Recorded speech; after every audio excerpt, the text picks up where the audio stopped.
Since we're getting close to moving into phase 3 without 80% of the raid being dead, I'm going to show you phase 3 just so we don't panic or waste time wiping on things because people don't know what to do. It's really not that different, but there are 3 changes that have to be done correctly in order for us to get through this.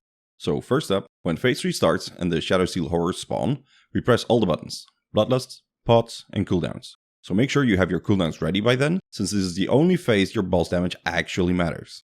That being said, and this leads us to the first small change, as soon as the balls spawn, while the tank runs through the balls to drop the cruciform X, we all move to the balls to nuke one down.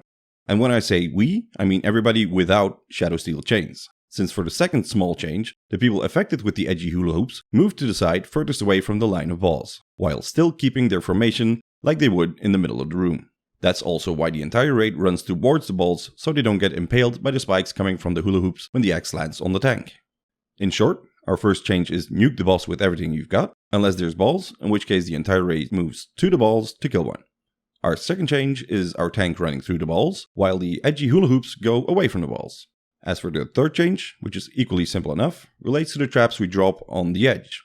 We get 3 sets of traps before the fight is over. However, the third set of traps we get, unlike before, where we put them in the corner furthest away from the axe throw, we will drop them somewhere in the middle of the room because spikes will come from the sides.